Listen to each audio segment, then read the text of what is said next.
एक तालाब में 3 मछलियां रहती थी। तीनों बहुत अच्छी दोस्त थीं। रोज साथ में घूमती थी, साथ में खाना खाती थी, साथ में खेलती थी। उन तीनों मछलियां दोस्तों थीं, लेकिन उनकी प्रकृति अलग अलग थी। पहले नंबर की जो मछली थी वो कोई भी संकट आने के पहले ही उसके उपाय के बारे में सोचने लगती थी। जो दूसरे नंबर की मछली थी वो उसकी सोच ऐसी थी कि जब कोई संकट आता है, जब कोई मुसीबत आती है तो उसका कोई ना कोई रास्ता निकल ही आता है। और जो तीसरे नंबर की मछली थी उस मछली की सोच थी कि भाई किस्मत से आगे कोई कुछ नहीं कर सकता। किस्मत में अगर जो होना लिखा है तुम कितना भी प्रयत्न कर लो वो चीज़ होके रहती है। इस तरह तीनों की सोच तो अलग अलग थी, लेकिन तीनों बहुत पक्के दोस्त थी। एक दिन कुछ मछुआरे बिना मछली पकड़े उदास होकर आ रहे थे। उनको नदी से कोई मछली मिली नहीं थी और ये जो मछलियाँ रहती थीं वो नदी के पास ही जुड़ी हुई एक तालाब था जो झाड़ियों से घिरा हुआ था, इसलिए किसी को जल्दी दिखता नहीं था। लेकिन उस दिन वो मछुआरे जो उदास थे उनकी नज़र कुछ पंछियों पे पड़ी जो मछली खाने वाले थे। वो उस झाड़ी के पीछे से उड़ रहे थे और उनके मुंह में मछलियाँ पकड़ी हुई थीं। मछुआरे समझ गए कि इस नदी से जुड़ा हुआ एक तालाब इन झाड़ियों के पीछे है। उन्होंने चुपचाप झांक कर देखा तो उन्हें बहुत सारी मछलियाँ दिखी उस तालाब में। उन्होंने सोचा कि चलो इन्हें पकड़ते हैं। लेकिन तभी एक दूसरा मछुआरा बोला कि अभी शाम बहुत हो गई है, अभी मछली नहीं पकड़ते, अपने कल सुबह आएंगे।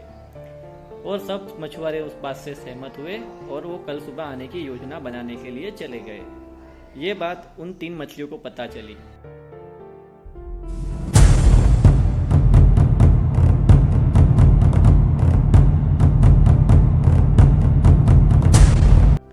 पहले नंबर की मछली बोली कि बहनों, वो मछुआरे कल सुबह आने वाले हैं।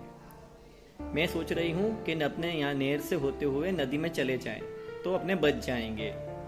दूसरी मछली बोली कि वो अभी आए कहाँ हैं, शायद उन्हें और कोई तालाब मिल जाए, शायद वो कल ना आए, तो इसलिए जब तक वो आते नहीं मैं तो कुछ करने वाली नहीं हूँ, मैं तो इसी तालाब में रहूँगी।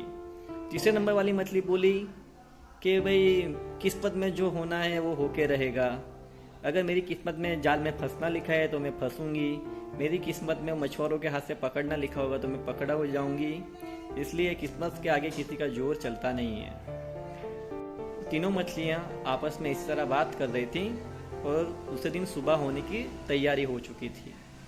तो पहले नंबर वाली मछली थी वो कह रही है कि भाई मैं जा रही हूँ नहर के रास्ते होते हुए नदी में, अगर आपको आना हो तो साथ चलो। तो वो अकेले ही चली जाती है। वो दोनों मछली उसके साथ आने को मना करती है। फिर जैसे ही सुबह हो जाती है तो मछुआरे जाल लेकर आ जाते हैं और वो तालाब में जाल डाल देते हैं।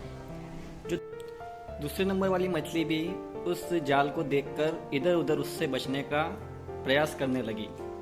उसको छुपने की कोई जगह नहीं मिल रही थी, कि खोखली जगह नहीं मिल रही थी कि जिसमें वो छुप सके।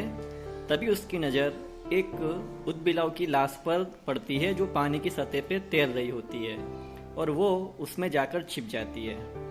तीसरे नंबर वाली जो मछली थी वो जो किस्मत के भरोसे रहती थी वो उस जाल में फंस जाती है और जो ऊदबिलाव की लाश होती है वो भी उस पानी के जाल में मछली पकड़ने के उसमें फंस जाती है। मछुआरे जब जाल खींचते हैं और सारी मछलियों को ज़मीन पर आकर जाल खोल देते हैं, तब उनके जो ऊदबिलाव की लाश पड़ी हुई थी उसमें जो दूसरे नंबर वाली मछली छुपी हुई थी, तो मछुआरा उस मछली को उठाता है और उसमें आ रही बदबू के कारण वो उसे वापस पानी में फेंक देता है। जो दूसरे नंबर वाली मछली अपनी होशियारी के कारण जैसे ही पानी में जाती है और तैर के छुपने भाग जाती है, और जो तीसरे नंबर वाली मछली थी वो उस बाकी मछलियों के साथ दम तोड़ देती है। दोस्तों, इस कहानी में सिर्फ कहने का मतलब यही था कि किस्मत भी उनका ही साथ देती है जो मेहनत करते हैं, जो मुसीबतों का सामना करने की हिम्मत रखते हैं। सिर्फ किस्मत के दम पर आप धनवान बनना चाहते हो या कामयाब इंसान बनना चाहते हो तो कभी नहीं होता, आपको मेहनत करनी पड़ती है। आई होप आपको वीडियो अच्छा लगा होगा। अगर आपको इस वीडियो अच्छा लगे तो प्लीज़ चैनल को लाइक करिए, शेयर करिए, सब्सक्राइब करिए। मिलेंगे फिर अगली कहानी के साथ।